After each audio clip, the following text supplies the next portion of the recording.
Hello, bloodies. Welcome back. Welcome back to the Dead and Laughing Show. Today's episode is dedicated and fully showing Thalo Halo's art gallery. Well, here I am from LMF Gallery. If you don't know where that's at, check it out. It's a small little gallery. It was a nice little spot. The area is in actually really cool. Really kick back. And yeah, we didn't fit in that area at all. It was cool meeting him in person after all this time, like interviewing him on the show, supporting his work. He's been very supportive of the show, very, very supportive of my own artwork as well. He's very supportive of other artists. So it was cool to meet him in person. See his paintings in person was pretty fucking trippy. But before I say anything else, I'll tell you the rest at the end. So right now, you caught me signing these. I'm just putting my little signatures on them. I'll show you these at the end. So remember, like, subscribe, put on bell, stay notified, do all that fun stuff. Make sure to check out the merch over on Threadless. Do you want scary stories? Make sure to check out the short ones over on TikTok, long form here on YouTube and on Spotify. If you want to see the gameplays, make sure to go check out Crude the Corpse on YouTube, or if you want to see it live on Twitch, I always do it around 8:30 every Monday through Friday. And the game I'm playing at the moment is a real son of a bitch. I'll talk about that at the end. But for right now, I'm gonna head right over there and so you can see it. Hopefully you enjoy all his work, because goddamn, he puts a lot of time and effort into his work. All right, see you in a little bit, bloody.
Hello, buddies.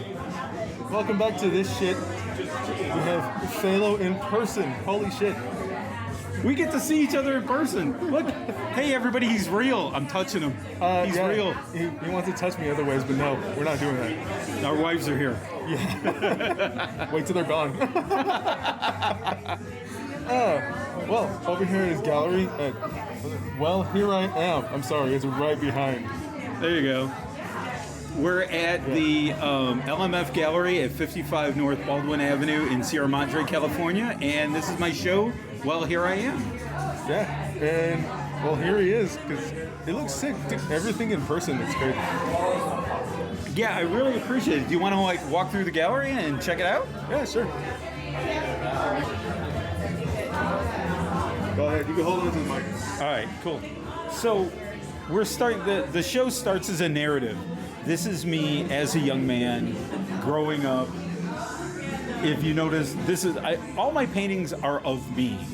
So it's like, you'll see from my perspective, this is how I grew up, in front of a TV, alone, just self-parenting or parenting through TV, not very uncommon at the time. And these were my heroes. You know, I grew up with Bugs Bunny being sarcastic and Tom and Jerry and Popeye. And this is, this is what I did mostly. And then as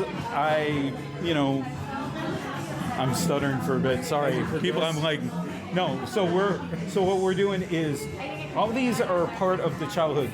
The Dr. Seuss comes from me being dyslexic. Let's go over to the Dr. Seuss one. So this comes from I was a dyslexic child before they diagnosed what dyslexia was. So I was just a kid who couldn't read, and I would get bad report cards, and teachers were frustrated with me. But it wasn't until my sister gave me some Dr. Seuss books that I loved the artwork that I was able to slowly, like, there's no cure for dyslexia, really, but it helped me figure out how to read in my own way. So Dr. Seuss, I owe a lot to, and these are all the books and all the stuff that really made me feel like a normal kid. And it doesn't, normal wasn't like a lot in my childhood, so I really appreciated that. And, you know, when I was a kid, we would go on road trips. I remember being thrown in the back seat of the station wagon, rattling around with luggage, no seatbelt, anything, and we would do road trips. And then, you know, the cereal. I remember eating cereal for breakfast, lunch, and dinner because there wasn't anybody around to feed me, you know, and it's just like, take care of yourself. So I was a serial killer, you know. I can relate to that. Yeah. And then the same thing, like, I was around when The Simpsons first came out through the Tracy Ullman show, and I was like hooked on them through that. And I was just a huge Simpsons fan for the longest time. The soda stuff, I was a kid who hated milk, and I was just a soda junkie. And I literally just like, you know, everything. And then as I got older, I found Batman, and I never liked superheroes until I got Batman because he was goth and he was dark and he ruled the night. And I'm like, Superman's a pussy. This is cool. You know, he had the cool cars. He had the coolest villains he fought. Like everything was, he was just like, and he was a dude. He didn't have superpowers. He didn't come from Krypton. He was just a dude who, through sheer will, made himself, I am vengeance, I am the night, you know? So I thought that was rad.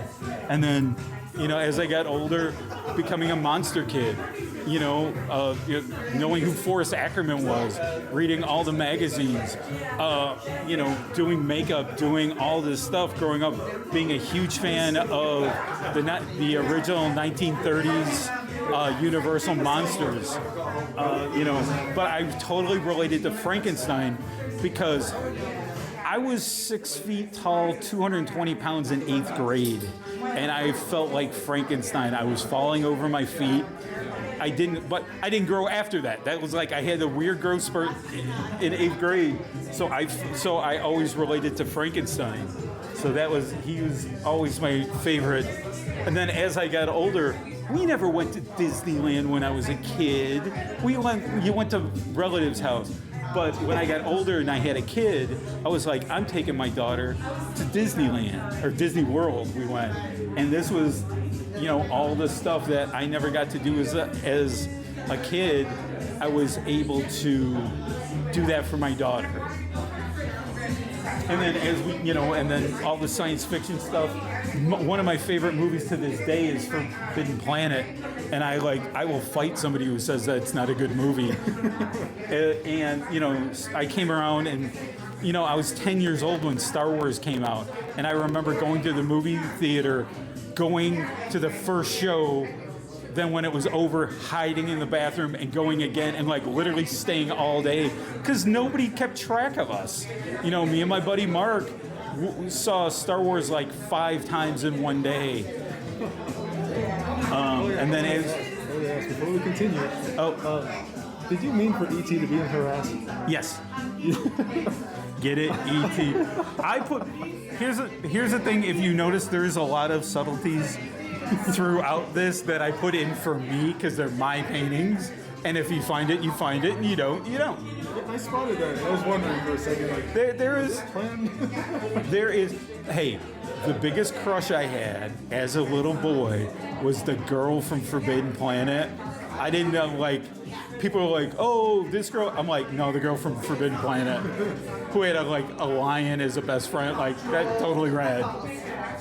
But here, as we get older, you know, having a family and not having money and seeing other people with money, and it's just the pressures of money as you get older and start having a family. And then you know, when I have tattoos, but when my daughter had her first tattoo, now my daughter has like 12 tattoos, like she's got tons of work. But we were just talking about the importance of self-expression and, you know, how it translates into body modification, and all that is totally okay. And she was really surprised that I had that kind of open mind. And I was like, no, I mean, you express yourself how you feel you should express yourself. So that's where the tattoo pays. My body, my journal, and the tattoos are my story. And then this came, you know, the top piece, Fierce, comes from this fake hardcore I'm an alpha male nonsense that goes on. And then, you know, and the bottom piece is I am a shoe collector. I was for a long time. I'm wearing a pair of Jordan 1, you know, OG Jordan 1s. But I think you mentioned that before, that you were a shoe collector. Yeah. And then it gets to more of kind of what is going on today. You know, if you look, you'll see corporate America all through here, and the America dream that we were all promised doesn't exist, and nobody cares, just work harder. And when you look, you'll see Amazon, Walmart, Exxon, like all these companies that, you know, are making billions of dollars, but yeah, maybe not taking the best care of their employees. And this is, you know, just this came one night when I was broke and I didn't know how I was going to pay bills.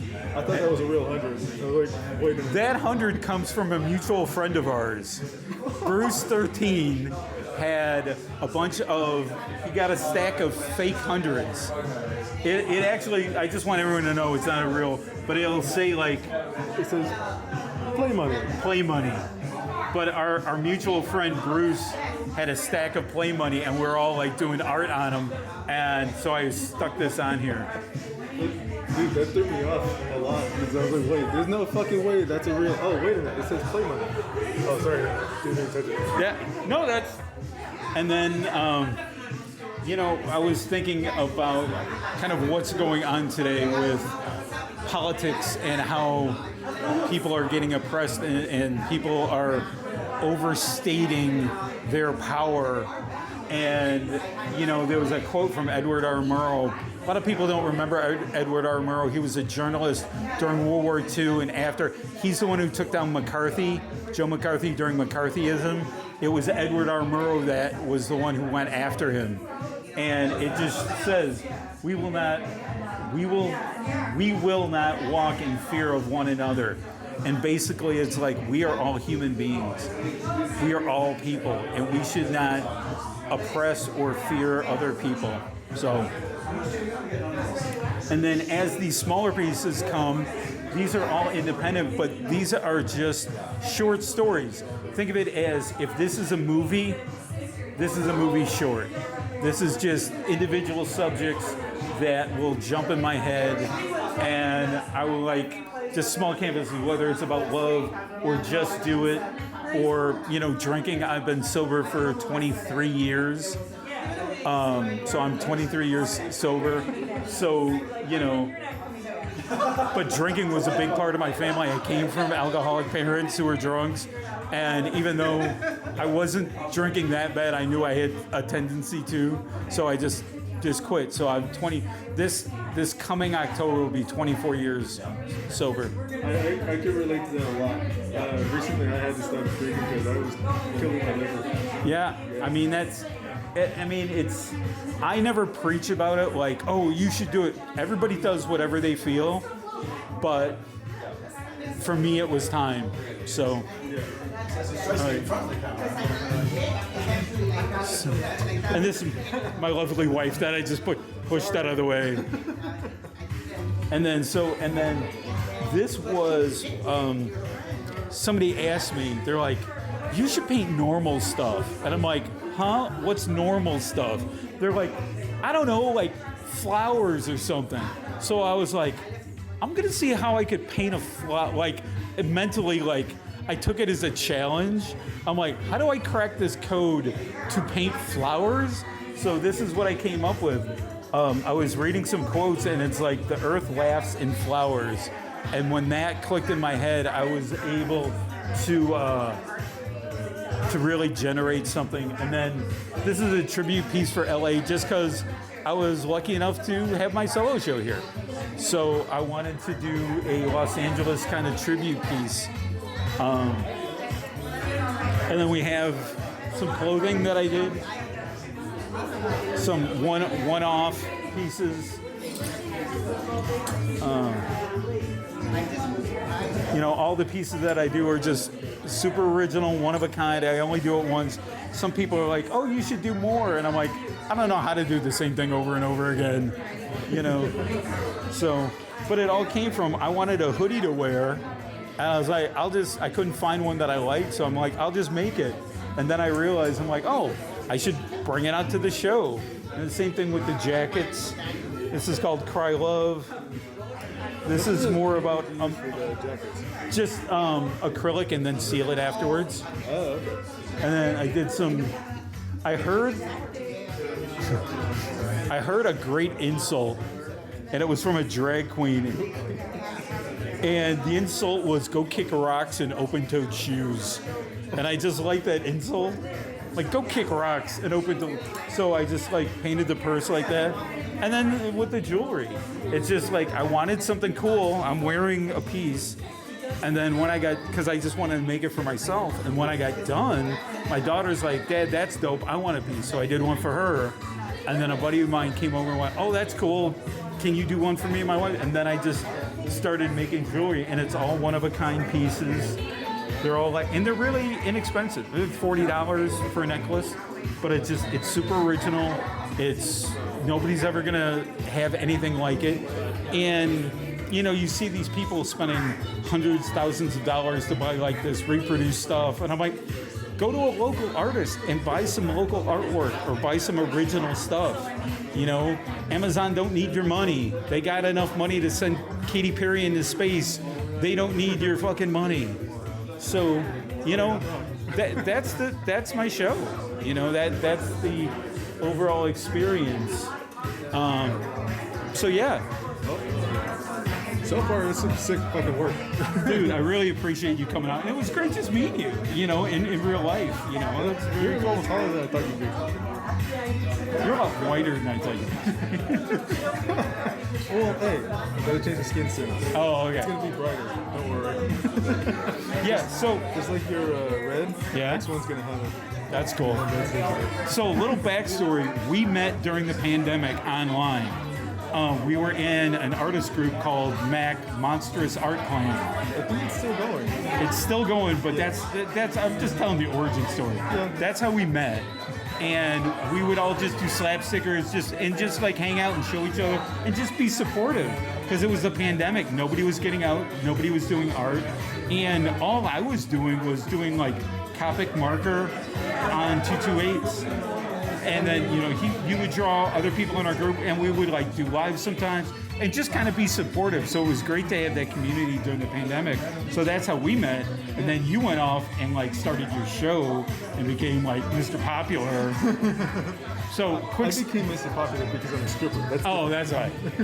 That's a stripper named Mr. Popular. Oh yeah.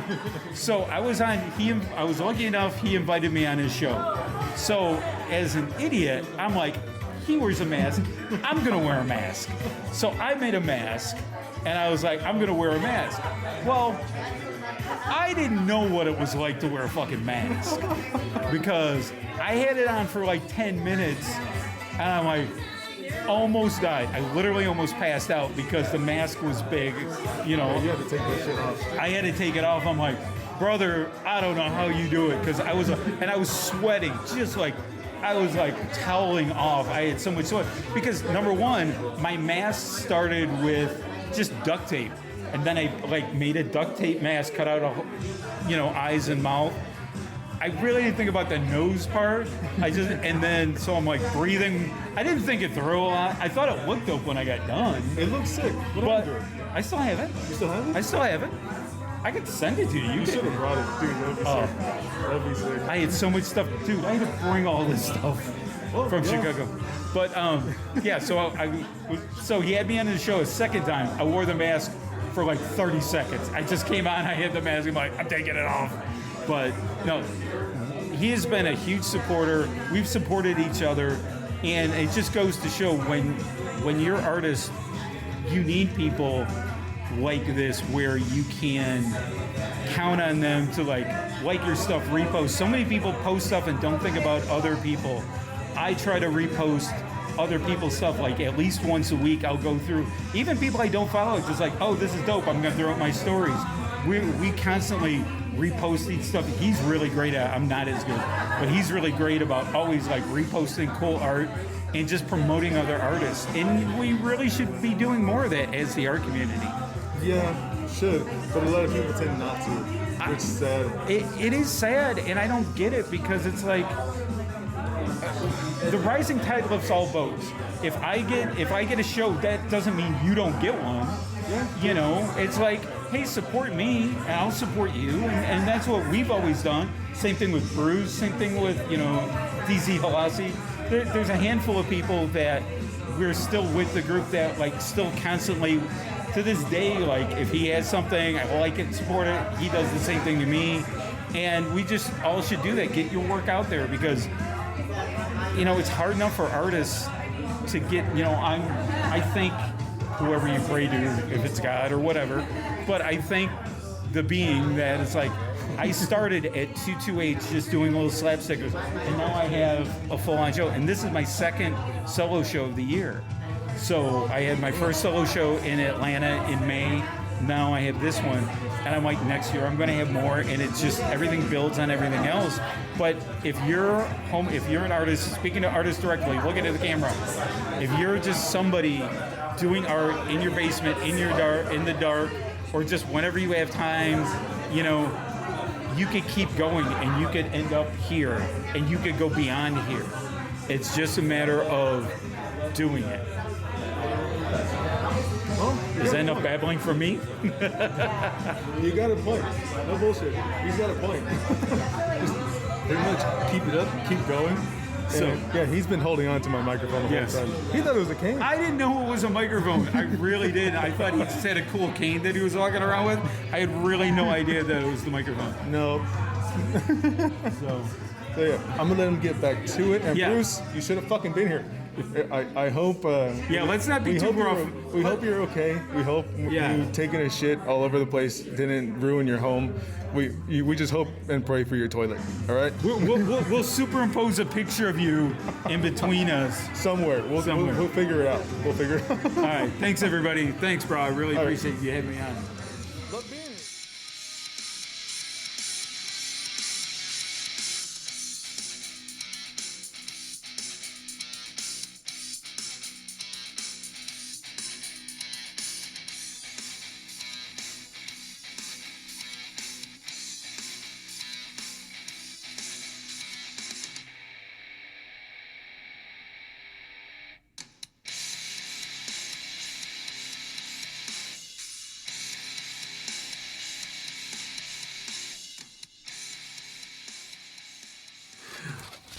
Welcome back, bloodies.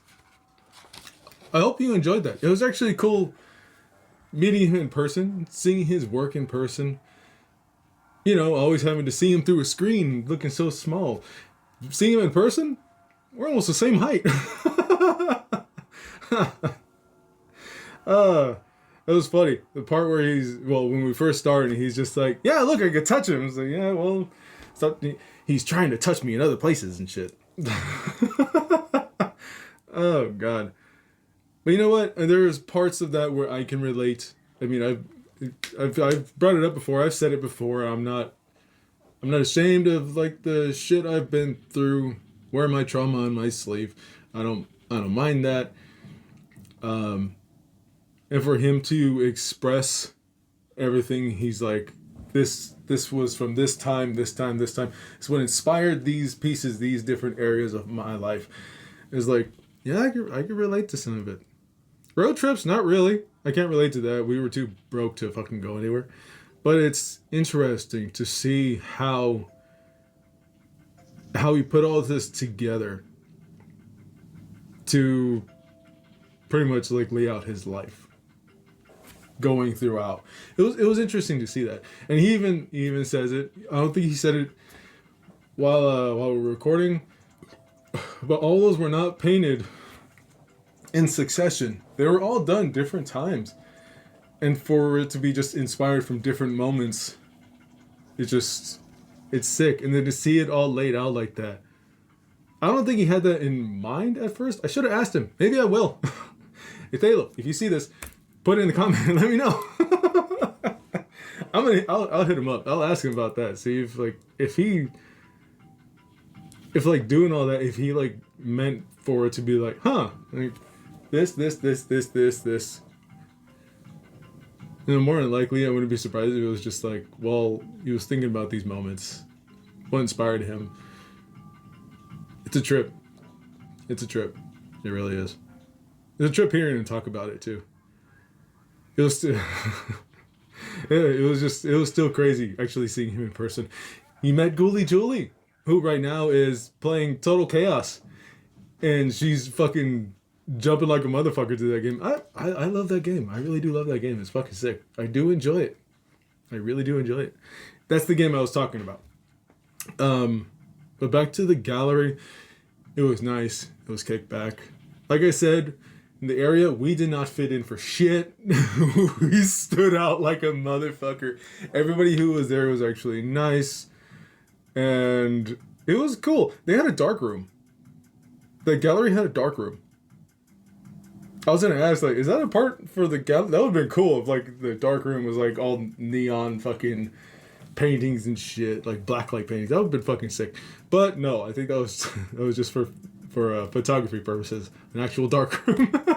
I think so. I seen somebody go in there with a camera, and he came out with his film and like different things. So I think that's just for that. Seeing a guy walk in there and then quickly turn around like, oh fuck, I went to the wrong spot. It looked funny. Oh, and I could say it. There was just a surprise Thalo, because I've known him for a little while now. He's been very supportive of the show. Very supportive artist in general. Not that many people get to see me without the skin over my face. And I just felt like surprising him. His reaction cracked me the fuck up. So yeah, he got to see me without the skin. And the only way I can say what it reminded me of, when you see those videos when dads shave their beards and their kids freak the fuck out, or their wives are like, why did you do it? Like, what the fuck? It's for his first reaction. I caught him in the middle of taking a picture. His first reaction, he stopped and he looked just like, what the fuck? First words, fuck you. That made it fucking great. I was dying. Oh, fucking shit. Still, just the look on his face, he's like, I've never seen him without he started telling everybody, I've never seen him without his mask on. He looks fucking crazy. Yeah, not that many people know me without this. There are some people, and they're the only ones that are close, that actually have known me for a long time, that they've seen me without this. So yeah, it was definitely a strange moment for that time. It was worthwhile. Oh, man. And no, you're not going to see those pictures. Just putting that out there, you're not going to see those pictures. Not until I decide when I want to expose my face. Not expose myself. Not yet. You got to pay for that. But, yeah. It was just so fucking funny. Because even as I was parked putting everything on, he didn't see me, so it was just very interesting.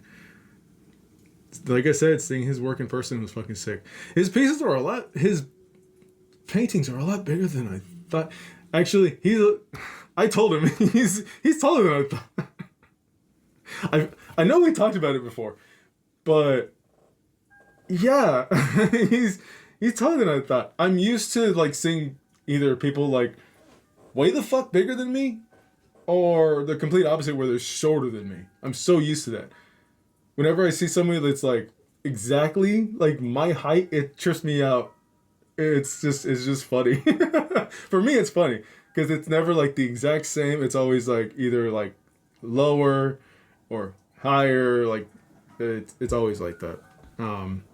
So seeing somebody almost exactly, it's always just like, huh, all right. Especially after you know the person for a little while and you haven't seen them in person, like to stand next to them or anything. Yeah, it was a trip. Oh, fucking shit. I wish I had money to actually get some of his pieces, because those things were fucking sick. Not gonna lie. Those paintings were sick. I love the Simpsons one, as you could tell. I'm a dork. I love that one. I love Thing from Addams Family. The Bride of Frankenstein. Frankenstein. Fucking Batman. The science fiction one. Or E.T. was inside. I'm not kidding. I asked, was that meant to be like that? Yeah, he said yeah. E.T. was purposefully placed in that outline of that woman's butt, just right there. it cracked me up because I was telling Gully Julie like, I wonder if he realized that or if that was planned. It seems very like clearly legible. I feel like that was planned. I don't know. I'll ask him. Yeah. It was. Then, of course, there's other pieces. The one about, like, dealing with motherfuckers who want to be alpha males. If majority of people I know that say this, I don't know anybody who actually are like, I'm a fucking alpha. But I get what the fuck he means when dealing with motherfuckers who try to say, like, oh, well, I'm a fucking alpha. I'm a fucking alpha male. It's like, if you need to try to convince me that you are, you're not. That's the fucking thing. And even he was like just dealing with these dumb motherfuckers. He's like, all right, yeah, sure, whatever, buddy. He's like, I've been through some shit, but your prissy ass wants to act like if you're a fucking alpha male, you wouldn't last a fucking day. Do the shit that I've had to go through. Like, yeah, I completely get that. I completely fucking get that. Because majority of motherfuckers who... I'm not going to say they are, because they don't give a fuck about that. Majority of motherfuckers who are, like, strong masculine type, all that bullshit, they don't have to try to convince you or convince themselves that they're alpha males. So I get that. I get majority of it. And that LA piece, that painting with Kobe and everything, I was like, dude, that's fucking sick. I know my brother would have loved that. If I had the funds for it, fuck, I know if he had the funds for it, guarantee he'd be like, I fucking need that. Guarantee. Oh man.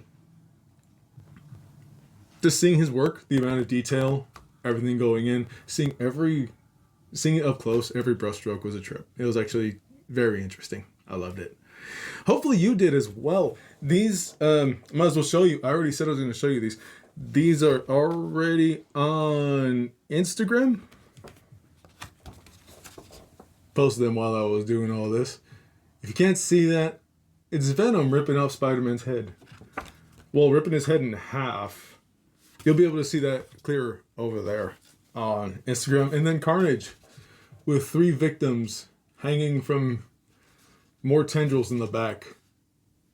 Made him look like a fucking saint. I had to do that because if I put all the black around his head, it would have blended in with the rest of his head. I went for a more comic accurate Carnage. I really wanted his eyes to fucking stand out. Just right fucking there and all of that. So, yeah. If you want to see more of my artwork, go check it out on Instagram, Crude the Corpse. Alright, bloodies. I hope you enjoyed all that. Oh, let me know if you would want prints of these. Let me know that. Let me know that shit. Because I I mean, I like these. I really do enjoy the way they came out. And if you do, let me know what the fuck you think. Let me know if you want to see them as prints. I do have some prints for sale, so go check that out. I also have original work for sale, and I do commissions, so feel free. So yeah, go do all that fun stuff. Oh fuck, why am I burping so much? What the hell? Oh, food came out. Alright, bloodies. That's it. Hopefully you enjoyed. Remember, like, subscribe, and play with my bells so stay notified. My tongue got twisted for a second. Go on gameplays, go check out Crude the Corpse on Twitch or Crude the Corpse on YouTube so you could see the pre-recorded episodes. If you want to see them live, then go to fucking Twitch. If you want to keep up with the schedule, I do it Monday through Friday at 8:30, and I always post about it the same day, like an hour or so before, so I share it as a story on Instagram. Through Crude the Corpse, so you'll be able to see it there. Make sure to go follow the Dead and Laughing Show, so dead.and.laughing, and make sure to follow Crude the Corpse. Finally, if you want scary stories, like I said earlier, make sure to check out the short form. They're all Reddit stories over on TikTok. If you want long form, they're like an hour or so. Make sure to check out Live with the Afterlife over on YouTube. Oh, it's actually here. What the fuck am I saying? Make sure you check it here on YouTube. Also, if you want it on the go with you, just like you can with fucking YouTube, Spotify. No commercials either. And, hey, it's free. So go right the fuck ahead and go check it out. Hopefully you enjoy those. If you have your own stories and you would want it to be on either or, on TikTok or fucking YouTube or Spotify, let me know. Let me know. If you would like to see it on here, let me know. Don't be scared. I'm not going to judge you. I'm not going to bite you. Unless you ask. That's a different story. And, well, you might have to pay for that service. Fucking hell. Alright, bloodies. I'm going to get the fuck out of here. Hopefully you have a good night. Hopefully you have a good holiday. Since, yeah, this is around Christmas time. So, yeah, hopefully you have a good holiday. Hopefully the people around you are nice to you and you're nice to them. Hopefully they're not a bag of cunts. Oh, and also don't be a bag of cunts. Yeah. Be good to each other, fucking buttholes. My tongue gets tongue-tied. What the fuck? Blah, blah. Oh, God. Alright, bloodies. Bye. Oh, fucking shit.